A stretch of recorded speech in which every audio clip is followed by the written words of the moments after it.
I'm going to just say a few verses and end this message. நேரம் குறைவாக இருக்கிறபடினால் சில வசனங்களை குறிப்பிட்டு இந்த தூதை நான் நிறைவு செய்ய விரும்புகிறேன். ಸಮಯ ಕಡಿಮೆಯಾಗಿರುವುದರಿಂದ ಕೆಲವು ವಾಕ್ಯಗಳನ್ನು ಹೇಳಿ ಇದನ್ನು ಮುಗಿಸಲು Let us turn to John's Gospel, chapter 12, verses 24 and 25. யோவான் சுவிசேஷம் 12ஆம் அதிகாரம் 24 25 ஆகிய வசனங்களுக்கு நேராக நம்முடைய வேதத்தை நாம் திருப்புவோம். யோவாನ 12ನೇ ಅಧ್ಯಾಯ 24 25ನೇ ವಾಕ್ಯವನ್ನು ನಾವು ತಿರುಗಿಸಿಕೊಳ್ಳೋಣ. Verily, verily, I say unto you, except a corn of wheat fall into the ground and die, it abideth alone. But if it die, it bringeth forth much fruit. He that loveth his life shall lose it, and he that hateth his life in this world shall keep it unto life eternal. மெய்யாகவே நான் உங்களுக்கு சொல்லுகிறேன், கோதுமை மணியானது நிலத்தில் விழுந்து சாகாவிட்டால் தனித்திருக்கும், செத்ததையாக மிகுந்த பலனை கொடுக்கும். தன் ஜீவனை சிநேகிக்கிறவன் அதை இழந்து போவான். இந்த உலகத்தில் தன் ஜீவனை வெறுக்கிறவனோ அதை நித்திய ಜೀವ ಕಾಲமாய் ಕಾತುಕೊಳ್ಳುವಾನ್. ನಿಮಗೆ ನಿಜ ನಿಜವಾಗಿ ಹೇಳುತ್ತೇನೆ, ಗೋಧಿಯ ಕಾಳು ಭೂಮಿಯಲ್ಲಿ ಬಿದ್ದು ಸಾಯದಿದ್ದರೆ ಒಂದೇಯಾಗಿ ಉಳಿಯುವುದು, ಸತ್ತರೆ ಬಹಳ ಫಲ ಕೊಡುತ್ತದೆ. ತನ್ನ ಪ್ರಾಣವನ ಮೇಲೆ ಮಮತೆ ಇಡುವವನು ಅದನ್ನು ಕಳಕೊಳ್ಳುವನು, ಇಹಲೋಕದಲ್ಲಿ ತನ್ನ ಪ್ರಾಣವನ್ನು ಹಾಗೆ ಮಾಡುವವನು ನಿತ್ಯ ಜೀವಕ್ಕಾಗಿ ಅದನ್ನು ಕಾಪಾಡಿಕೊಳ್ಳುವನು. The life of these dear servants of God is one where they lived always choosing the death of Christ or learning to die with Christ. இந்த அருமையான பரிசுத்தவான்களுடைய ஜீவியத்தை நாம் பார்க்கும்போது எப்பொழுதும் அது இயேசுவோடு மரிக்கிற ஒரு அனுபவத்தை தெரிந்து கொண்டு அவர்கள் வாழ்ந்தார்கள், இல்லாவிட்டால் கிறிஸ்துவின் மரணத்தை தெரிந்து கொண்ட ஒரு வாழ்க்கையை அவர்கள் வாழ்ந்தார்கள். ಈ ಇಬ್ಬರು ಪರಿಶುದ್ಧರು ಕರ್ತನಾದ ಯೇಸು ಕ್ರಿಸ್ತನ ಮರಣದೊಂದಿಗೆ ತಾವು ಇಜ್ಜೋಡಾಗುವುದಕ್ಕಾಗಿ ಅಲ್ಲದೆ ಕ್ರಿಸ್ತನ ಮರಣವನ್ನು ಆಶಿಸುತ್ತಾ ಅವರು ಜೀವಿಸುತ್ತಿದ್ದರು. Not only to the name and reputation and all other kind of covetousness and such practices, by living a faith life, they were hating their lives, by keeping their consecration and hating all carnal ties, they were hating their lives, they were fulfilling the scriptures. Finally, even in their physical sufferings, they were hating their lives. இவர்கள் பேர் புகழுக்கு மரித்தது மாத்திரமல்ல, பொருளாசை மற்றும் அது சம்பந்தமான காரியங்களுக்கு மரித்தது மாத்திரமல்ல, தங்களுடைய மாம்ச சம்பந்தமான உறவுகளை வெறுக்கிற விஷயத்தில் அதற்கு மரித்தது மாத்திரமல்ல, தங்களுடைய பிரதிஷ்டையின் மூலமாகவும் தங்களுடைய உண்மை நிமித்தமாகவும் அவர்கள் மரித்தது மாத்திரமல்ல, விசுவாச ஜீவியம் செய்ததன் மூலமாக அவர்கள் ஒரு கிறிஸ்துவின் மரணத்தை தெரிந்து கொண்டது மாத்திரமல்ல, கடைசியாக தங்களுடைய சரீர பிரகாரமான பாடுகளிலும் கூட அவர்கள் கிறிஸ்துவின் மரணத்தை தெரிந்து கொண்டவர்களாய் திகழ்ந்தார்கள். இவரு தಮ್ಮ ಪ್ರಖ್ಯಾತಿಗಾಗಿ ಹೆಸರಿಗಾಗಿ ಸತ್ತದು ಮಾತ್ರವಲ್ಲ, ಅವರು ದೇವರಿಗಾಗಿ, ದೇವರ ವಿಷಯದಲ್ಲಿ ಸತ್ಯಕ್ಕಾಗಿಯೂ, ದೇವರ ವಾಕ್ಯಕ್ಕಾಗಿಯೂ, ದೇವರ ನೀತಿಗಾಗಿಯೂ ಅವರು ಜೀವಿಸುತ್ತಾ ಮತ್ತು ತಮ್ಮ ಮರಣದಲ್ಲಿಯೂ ಶರೀರದಲ್ಲಿಯೂ ಸಹ ಅವರು ಸತ್ತವರಾಗಿದ್ದರು. Therefore we see, as this word says about the sufferings of the Lord Jesus Christ, he was speaking about his physical death. He said, if he falls into the ground and dies, that is going to bring forth much fruit. Likewise, we can say this is the purpose for which the Lord also has taken these dear servants of God into his presence.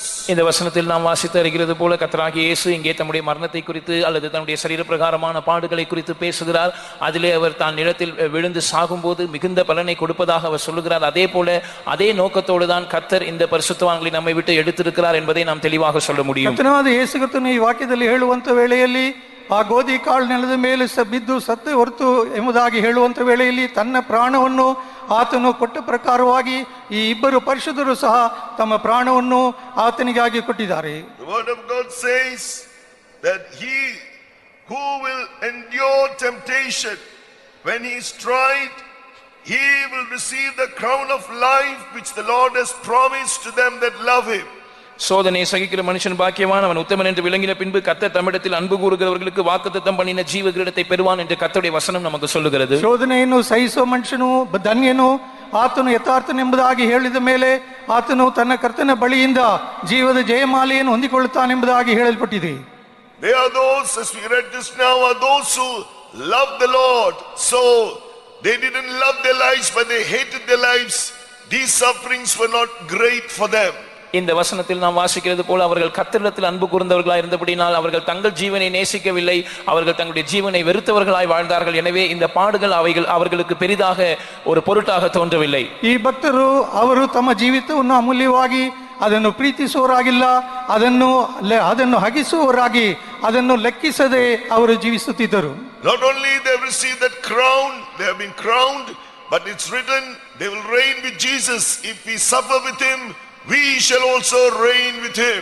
இந்த வசனம் சொல்லுகிறது போல அவர்கள் ஜீவ கிரீடத்தை பெறுவார்கள் என்று அவர்கள் தங்களுடைய கிரீடத்தை பெற்றுக்கொண்டது மாத்திரமல்ல, அவரோடு நாம் பாடு சகித்தால் அவரோடு ஆளுகை செய்வோம் என்ற வசனத்தின்படி அவர்கள் கர்த்தரோடு கூட ஆளுகை செய்ய போகிறார்கள். ವಾಕ್ಯದ ಪ್ರಕಾರವಾಗಿ ಜೀವದ ಜಯಮಾಲೆಯನ್ನು ಹೊಂದಿಕೊಳ್ಳುವುದು ಮಾತ್ರವಲ್ಲ, ಅವರು ಆತನೊಂದಿಗೆ ಬಾಧೆ ಪಡುವುದಾದರೆ ಆತನೊಂದಿಗೆ ಆಳ್ವಿಕೆಯನ್ನು ಮಾಡುತ್ತಾರೆ ಎಂಬುದಾಗಿ ಹೇಳಲ್ಪಟ್ಟಿದೆ.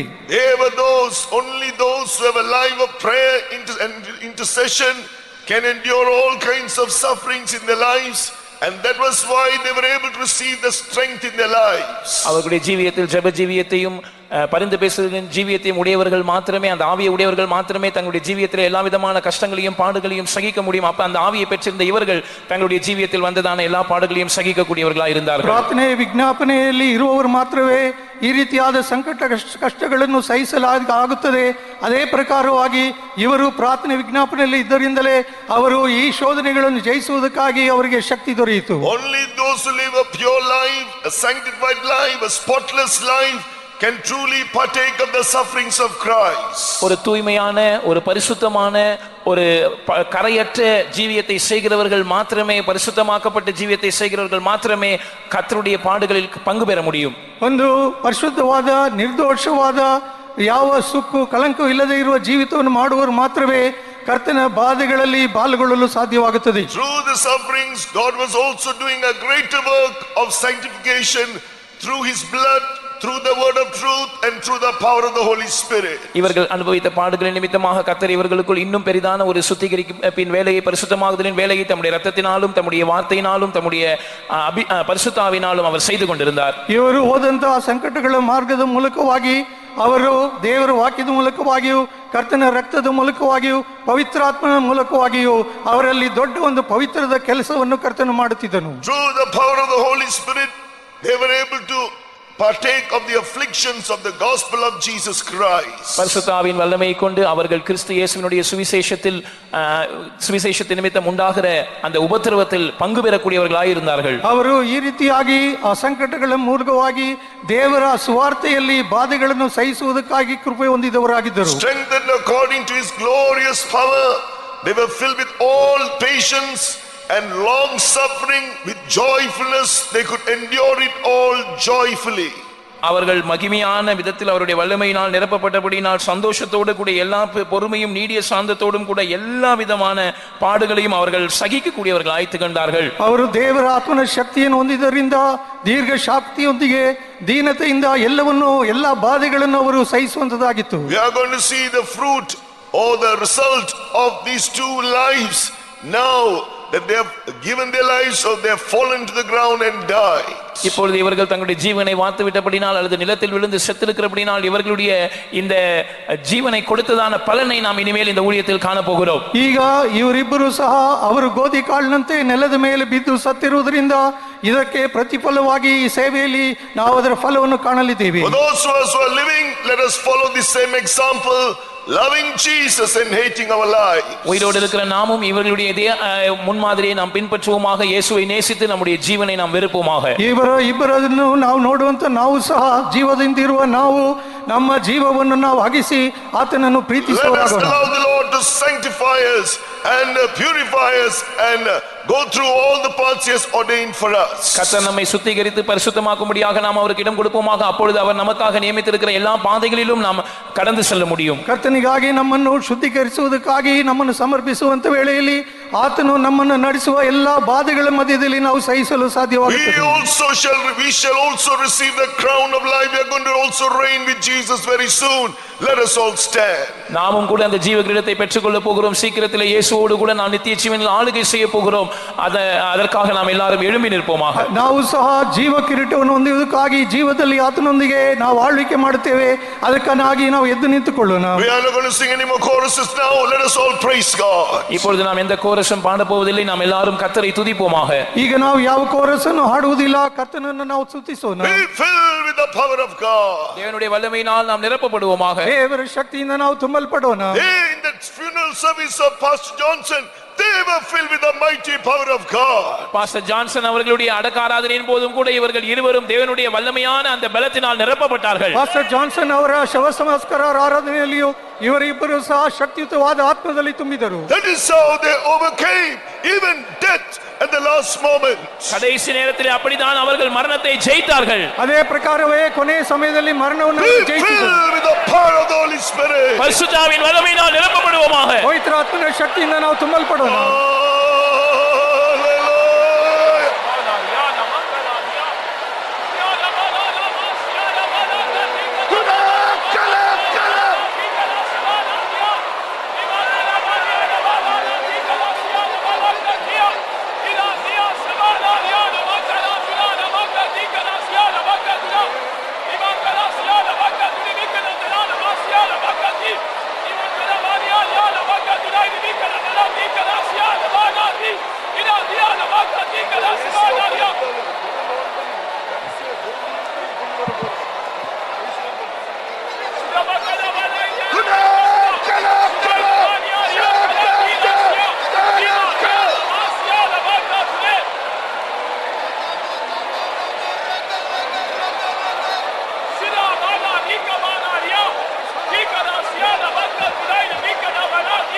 Amen.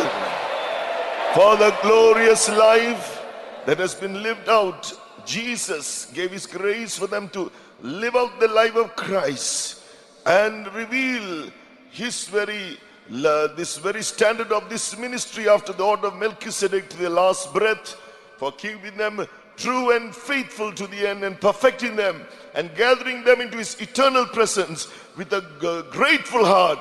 Let us all give all glory and honor and praise to the Father, Son and Holy Spirit and praise God. இந்த பரிசுத்தவான்கள் நமக்கு முன்பாக வாழ்ந்து காட்டின இந்த மகிமையான ஜீவியத்திற்காக கர்த்தருக்கு நன்றி செலுத்தி, அந்த ஜீவியத்தை செய்யும்படியாக கர்த்தர் அவர்களுக்கு கொடுத்த கிருபைக்காக கர்த்தருக்கு நன்றி செலுத்தி, மெல்கிசேதேக்கின் முறைமையின்படியான இந்த மகிமையான ஜீவியத்திலும் ஊழியத்திலும் கடைசி மூச்சு வரைக்கும் நிலைத்திருக்க கர்த்தர் கொடுத்த கிருபைக்காக நாம் கர்த்தருக்கு நன்றி செலுத்தி, அவர்களுடைய ஜீவியத்தின் மூலமாய் உண்டாகிற எல்லா கனம் துதி மகிமையை பிதா குமாரன் பரிசுத்தாவியானவருக்கு செலுத்தி நாம் கர்த்தரை ஸ்தோத்திரிப்போமாக. ಮೆಲ್ಕಿಸೆದೇಕನ ಕ್ರಮ ಪ್ರಕಾರವಾಗಿ ಕರ್ತನಾದ ಯೇಸು ಕ್ರಿಸ್ತನ ಈ ಸೇವೆಯನ್ನು ಅವರು ಪೂರೈಸಿ, ಅವರು ದೇವರ ನಾಮ ಮಹಿಮೆಗಾಗಿ ಜೀವಿಸಿ ಅದನ್ನು ಪೂರೈಸಿದರು.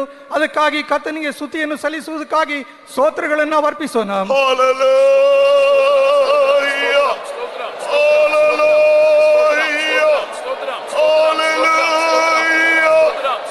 Amen.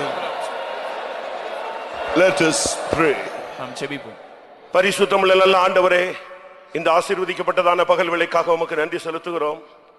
உலக தோற்றத்துக்கு முன்னே உம்மை பின்பற்றும்படியாக இந்த இரண்டு பேரையும் தெரிந்து கொண்டு தாயின் கருவில் உருவாகும் பொழுதே நீர் அவர்களை வேறு பிரித்து ஜாதிகளுக்கு தீர்க்கதரிசியாக ஏற்படுத்தி ஏற்ற வேளையில உம்முடைய திருக்குமாரனை அவருக்கு வெளிப்படுத்தி அவர்கள் இரண்டு பேரும் தங்களை அன்னகர்களாக அப்போஸ்தலர்களாக மெல்கிசேதேக்கின் முறைமையின் மேன்மையை உணர்ந்தவர்களாக ஜீவனை பலியாக ஒப்பு கொடுக்க அன்றைக்கே வீட்டை விட்டு வெளியே வர நீர் உதவி செய்தீர் சுவாமி.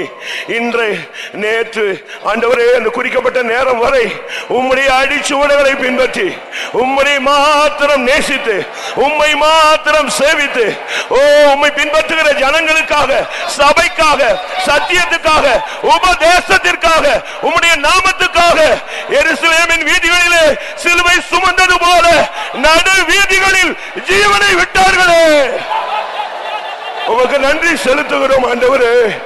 ஒரு கோதுமை மணி விழுந்து அது சாகும் பொழுது கோடிக்கணக்கான பலனை கொடுப்பது போல இந்த கன்னட தேசம் கோடிக்கணக்கான பேரை சிலுவை பக்கம் திருப்பும்படியாய் மன்றாடுகிறோம். இவர்களை தியாகம் செய்த அந்த ரெண்டு குடும்பங்களையும் தெய்வம் ஆசீர்வதியும். அவர்களுக்குள் இன்னும் ராஜாக்களும் சீயோனும் எருசலேமும் பிறப்பிக்கப்படட்டும். இதிலே கலந்து கொண்ட எல்லாரும் இவர்களுக்குள் இருந்த அந்த வைராக்கியத்தின் வாஞ்சையை கட்டளையிடும். கர்த்தருக்காய் நிற்கக்கூடியவர்களாய் நீர் அவர்களை எழுப்பும் ஆண்டவரே. இந்த ஊழியம் உம்முடையது, இந்த சபை உம்முடையது, நாங்கள் உம்முடையவர்கள். நாங்கள் உம்முடைய முகத்தை பார்க்கும் வரை நீர் எங்களை நடத்த வல்லவர். திருக்கரங்களில் எங்களை சமர்ப்பிக்கிறோம். தொடர்ச்சியான ஆராதனைகளை பொறுப்படும் இயேசுவின் நாமத்தில் பிதாவே. Amen. Now may the grace of our Lord Jesus Christ, the love of God the Father, and the sweet fellowship of the Holy Spirit rest and abide with each and every one of us until Jesus appears in all his glory. Amen. നീതി പരമാകും സ്വർഗസിയോ സർവഭൂവിനും ആനന്ദമേ നീതി പരമാകും സ്വർഗസിയോ